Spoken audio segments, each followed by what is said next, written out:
Buku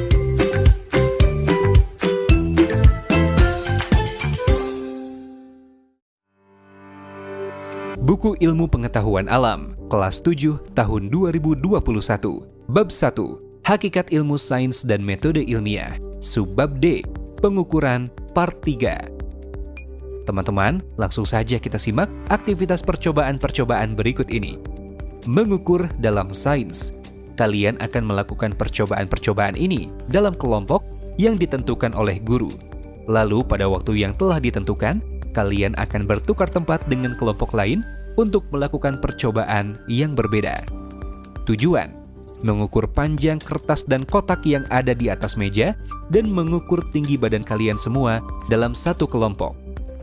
Prosedur: 1. Sebelum melakukan pengukuran, buatlah tabel dengan 4 kolom ke samping dan 6 baris ke bawah pada buku catatan kalian. Mintalah bantuan kakak, orang tua, atau bapak dan ibu guru jika kalian kesulitan membuat tabel berikut ya. Judul kolom pertama adalah barang yang diukur. Judul kolom kedua adalah besaran yang diukur. Judul kolom ketiga adalah perkiraan ukuran disertai satuan. Judul kolom keempat adalah hasil pengukuran disertai satuan. Kemudian, pada baris kedua kolom 1 dalam barang yang diukur, tulislah kertas. Kemudian pada baris kedua kolom kedua dalam besaran yang diukur, tulislah panjang. Dan baris ketiga kolom kedua, tulislah lebar. Kemudian pada baris keempat kolom 1, tulislah kotak. Lalu, isi bagian kolom perkiraan ukuran dengan memperkirakan panjang dan lebar dari kertas, dan panjang, lebar, dan tinggi dari kotak yang ada di atas mejamu. Jangan lupa menyertakan satuan pengukuran. 4. Sekarang kalian akan melakukan pengukuran tinggi badan semua anggota kelompok kalian. Sebelum melakukan pengukuran, buatlah tabel dengan 3 kolom ke samping dan 6 baris ke bawah pada buku catatan kalian. Judul kolom pertama adalah nama teman. Judul kolom kedua adalah perkiraan tinggi badan disertai satuan. Judul kolom ketiga adalah hasil pengukuran tinggi badan disertai satuan. Lalu isi pada kolom perkiraan tinggi dengan memperkirakan tinggi badan semua anggota kelompok kalian. Satuan yang digunakan adalah sentimeter. 5. Dengan menggunakan pita meteran, ukurlah tinggi setiap anggota kelompok kalian. Catatlah hasilnya pada kolom hasil pengukuran tinggi badan disertai satuannya. 6. Kembalikan semua benda pada tempatnya dan pastikan meja dalam keadaan bersih dan rapi. Selanjutnya, percobaan 2, menggunakan stopwatch. Tujuan dari percobaan ini adalah menentukan kecepatan denyut nadi kalian dan teman-teman dalam kelompok kalian. Prosedur: 1. Carilah tempat terbaik untuk mengukur denyut nadi kalian.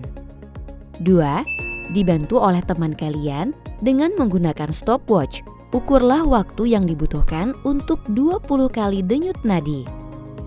3. Buatlah tabel dengan 4 kolom ke samping dan 5 baris ke bawah. Judul kolom 1 adalah nama siswa. Judul kolom 2 adalah banyaknya nadi. Semua baris dalam kolom banyaknya nadi diisi dengan angka 20. Judul kolom 3 adalah waktu. Lengkapi dengan satuannya ya. Judul kolom 4 adalah kecepatan denyut nadi. Lengkapi juga dengan satuannya. 4. Hitunglah kecepatan denyut nadi kalian dengan menggunakan rumus kecepatan denyut nadi sama dengan 20 dibagi waktu. Prosedur kelima. Apakah satuan dari kecepatan denyut nadi? Diskusikan dalam kelompok kalian dan tulis di dalam kurung di sebelah judul kecepatan denyut nadi untuk melengkapi satuan kecepatannya. 6. Catatlah waktu dan kecepatan denyut nadi semua anggota kelompok kalian pada tabel yang sudah kalian buat. 7. Kembalikan semua benda pada tempatnya dan pastikan meja dalam keadaan bersih dan rapi ya.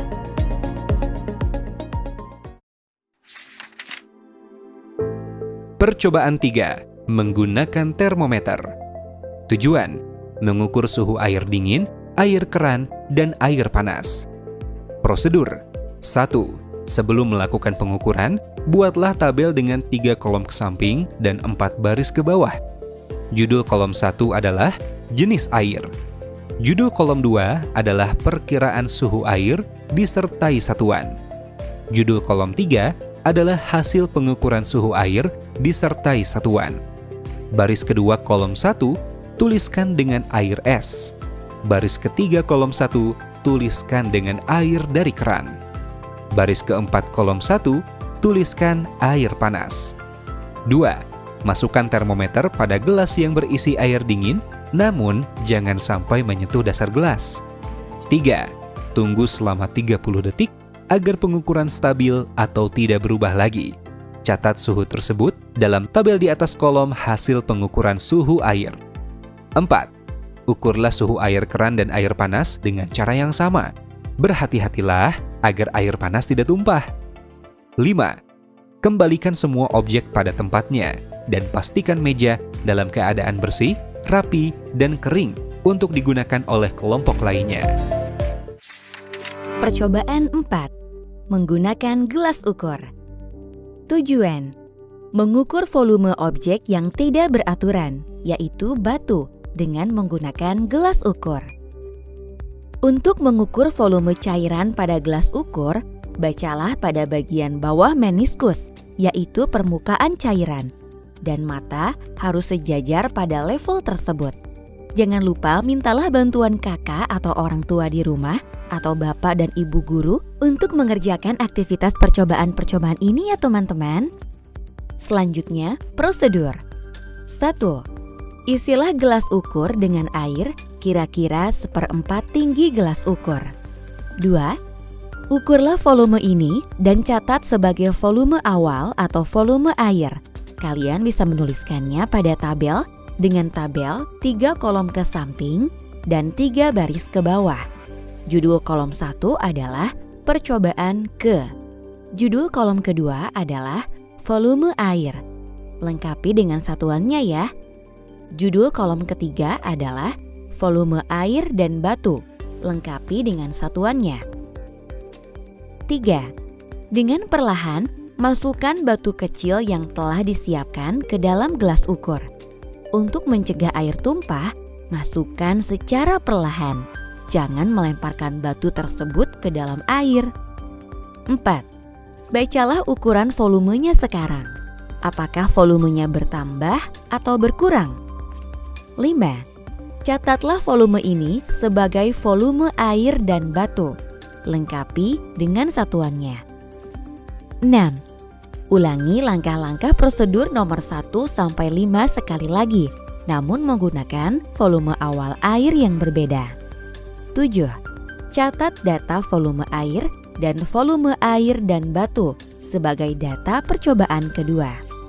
8. Berapakah volume batu pada percobaan pertama? Dan berapakah volume batu pada percobaan kedua? 9. Apakah sama atau berbeda hasilnya? Mengapa bisa demikian? Langkah ke-10. Tuanglah air dari gelas ukur ke dalam wadah air semula. Ambil batu dan simpan di atas meja. 11. Pastikan meja dalam keadaan kering dan bersih. Nah teman-teman, sebelum kita lanjut, ada baiknya kita melakukan refleksi terlebih dahulu ya, untuk kembali mengingat dan memantau pemahaman kita terhadap materi pembelajaran sebelumnya. Apakah perkiraan kalian mendekati, sama, atau masih jauh dari hasil pengukuran kalian? Apakah yang kalian pelajari dari percobaan mengenai pengukuran? Apakah selama pengukuran ada kesalahan yang kalian lakukan? Jika ada, kesalahan apakah itu dan bagaimana cara memperbaikinya? Apakah sikap disiplin dan hati-hati penting dalam melaksanakan percobaan sains? Coba sebutkan contoh-contohnya.